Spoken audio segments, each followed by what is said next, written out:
so we've been working on Bluto, the shop truck. This was one of the glow plugs that came out of it. As you can see, not in good shape. One of the new Bosch we're going to put in. Definitely a little bit nicer here, and it also helps that it has the connector attached to it to put the glow plug wire on. So, I already did the driver's side. Truck starts worlds better. No more puffing of smoke, excessive cranking, rolling over, etc. So, I think my better half could probably attest to you that it no longer sounds like a box of rocks in a blender when I try to start it either, because it actually has warmer cylinders.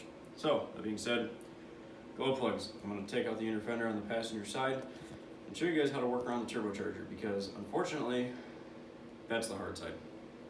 Fortunately for you guys, I've done it, it sucks. Let me be the one that goes through pain and agony to show you how to do it, hopefully in a little bit easier way. Another thing, alright. So we have our new lift pump relay harness here from PT Wiring Solutions. We have the connector that goes to the lift pump, dummy one that goes into the truck harness, relay, obviously, and then we have a prime button feature. This goes to your distribution block over on the passenger side of the firewall, and somewhere here is a ground connection. We got this from our friend Alex Pender, and he will be on the sponsors list for the race truck that we were putting together for ODSS. So, that being said, lift pump relay harness. Why is this important? Well, I'll show you guys a little bit more tomorrow when I do the installation, because currently it runs off the oil pressure switch. When they run off the oil pressure switch, say it 3 times fast, let me know how it goes. That pressure switch burns up, the lift pump no longer runs. In one of our previous videos, I was talking about checking lift pump pressure. It is crucial for a standard pump. So that being said, relay harness takes all that pressure and pain away from that oil pressure switch and provides a standalone power source. So, we're going to work on that. Another thing that will be coming up is installation of these beauties, Leroy diesel oil cooler lines. They're a little bit older units, but thank you Matty B, one of my buddies from down south, where it's a whole lot warmer than it is here, for having these left over. We bought these as a, I don't want to call it a clean out his garage sale, but clean out his garage. He bought a Cummins and I'm buying his 6.5 parts. He also had one of these bad boys laying around. Crossover turbo pipe for the 6.5 92 through 2000.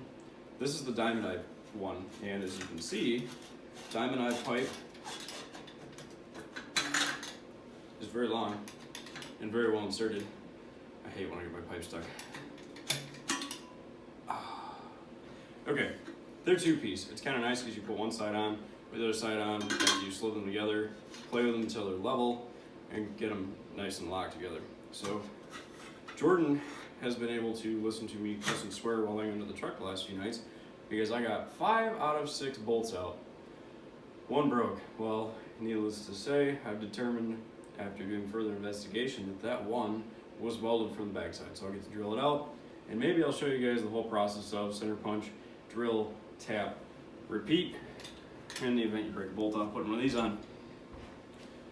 Big thanks to Hugh Jeffries, Ingenuity, and, well, just being Huey. He created this masterpiece. I think I'm going to paint it hot pink and put a big 6.9 on the front of it and put it on the truck, because it just seems appropriate, and it's just right up Hugh's alley and avenue. So this is a home-built Hugh Jeffries style upper intake manifold for a 6.5. It's going to go on a race truck for now, because this is supposed to be something built out of everybody's spare parts, and I would like to say I'm building it in my spare time, but alas, yeah, it's going to consume my life, because I want to be ready for Rudy's diesel in April. So that being said, another thing that he had was crossover pipe. Now, these did not come from Hugh. Sorry, Hugh, I'm giving you a lot of credit. These came from GSC Motorsports, our friend out in Long Island, New York, Daniel Cregan. Thank you, Daniel. I greatly appreciate it, both for the upper and for this crossover pipe. Obviously, I didn't realize I'd already sourced a crossover pipe at the time of everything getting shipped, so I have 2. That being said, one of these might actually get cut for an external wastegate. So that way you guys that want to try the big Borg Warner turbos and all that fun stuff can understand where to put one and how they would work. So, that being said, thank you to Maddie for the crossover oil cooler lines. big thank you Dana Cregan and Hugh Jeffries for the upper intake and the crossover pipe. Thank you Alex for this little gem and to make sure that we get lift pump power. Thank you Braden Manley, as he is going to be sending one of these as well, because of another instance of me not realizing what all I had. So we'll have a second relay harness, which is good because I want to see if you can use the 96 and up relay harness on a 92 to 94. Also, big thank you to Patrick Hinkard, my neighbor down the road, who I have gone over and shopped in his garage.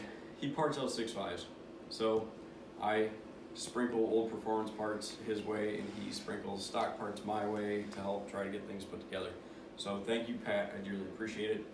Thank you Jordan Schaefer for not killing me in this endeavor, and for the fact that 1, you hold the camera, 2, you nurse my wounds, 3, you feed me, and 4, you Get to go get parts for you. You go get parts for me, and the list goes on, and also you do assist in burnouts, shenanigans, and just being a goon. So that all being said, we took the blue truck on a drive. I hauled some lumber with it. Not really lumber, we cut firewood today. It was a great workbench. Oh, it was an excellent workbench. Fabulous. But today was one of those days where we cut wood. I got about 2 hours of sleep last night, so I didn't do anything crazy or do anything fun. I'm going to put together a compilation of videos of the blue truck and let you guys just see it in action. I found out the truck has 342 gears. Everybody says 342s are worthless in a work truck. I'm here to tell you I hauled 2 trees today, and it really could care less. So I didn't notice a big difference between a stock 6.5 with 342s versus a stock 6.5 with 410s. I don't know if it's because this one runs like a buffalo and it's just strong as an ox, or just dumb luck. So that being said, enjoy the videos, like and subscribe. If there's something you guys want to see done, please let me know. And also, go take a look at Daniel Cregan's page, DC Motorsports, over on YouTube and Facebook and Instagram and all the other places Daniel has stuff, because the guy's doing some pretty cool 6.5 stuff. He's looking to do giveaways. When I get to 500 subscriptions, I'd like to do a giveaway. Whether it be an Amazon gift card, whether it be homemade cookies from Jordan, whether it be, maybe I'll do a Chinese turbo with a turbo install kit and let one of you guys run one of these Chinese HX40s that I found, and let me know what you guys think. Not just me, because I've run everything under the sun and it all kind of just molds together after a while. So let me know what you think about it, sleep on it, and yeah, roll the clips of the blue truck being ridiculous.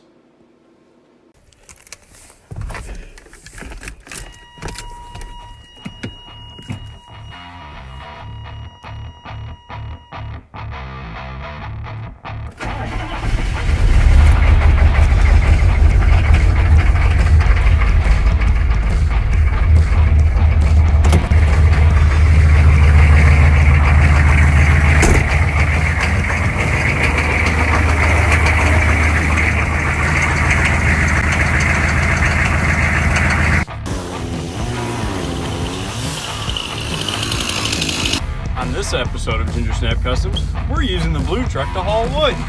Because, well, what else do you do with a 6.5 with a lawn bed?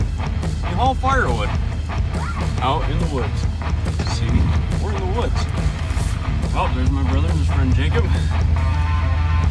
We found out today that the 4-wheel drive works in this too. So it's really been a good time. Okay, so as you can see, we're still in the woods with the GSC shop truck. Yeah, It's a shit box. it is shit box. Well, look at this. We got some lumber in this piece. So now we got to drive home and see how she do. I like the wood. It's beautiful wood. So yeah, we're gonna see how the old pig does getting on home with this lumber. Also, 4-wheel drive works. Best part of the day. Okay, so now that we're loaded, we're gonna get out of the woods.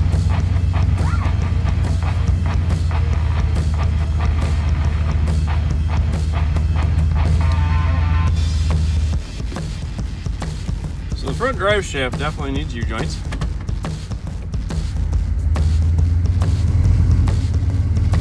But it does in fact do turtle tones.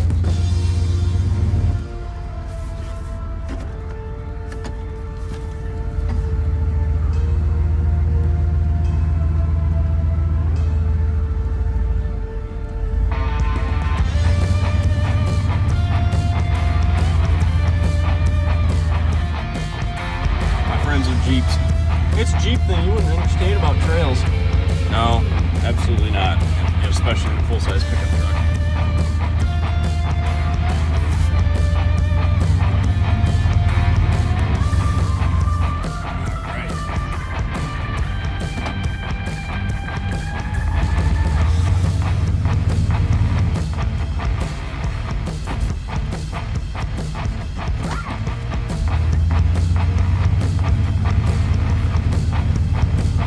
We're on the move towards the exit of the trail.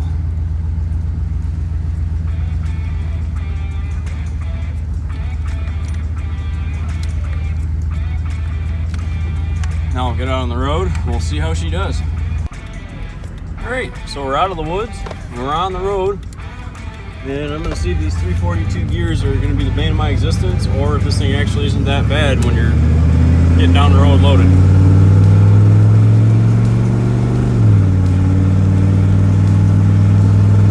It's not bad. Not bad at all. We'll get back to the farm and do a quick video on Blue.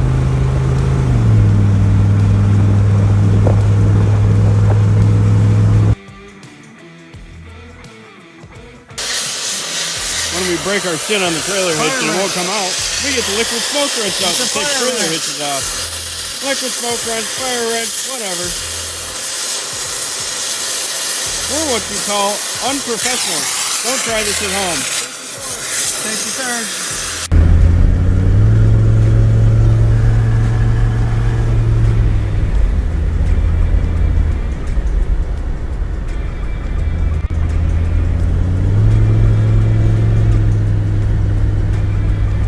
Got some work to do. Trans has to figure it out. Okay, so as you can see, Bluto is a complete mess still, and people have asked, what color is it really? So I'm gonna go ahead and wash the old beast. We'll see what it looks like. Well, it's a shade of clean. Better than it was. Guess we'll see in the daylight. It's clean. I like that blue.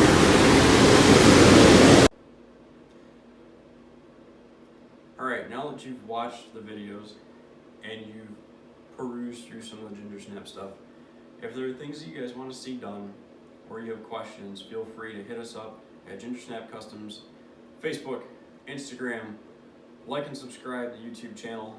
Thank you guys for all the subscriptions and current likes and or followers that I have. That being said, please keep the ideas coming. I bought the blue truck to try to help everybody in the 6.5 community, and it's just kind of turning into not only just helping the 6.5 community, but I'm probably going to do turbo testing for sure now.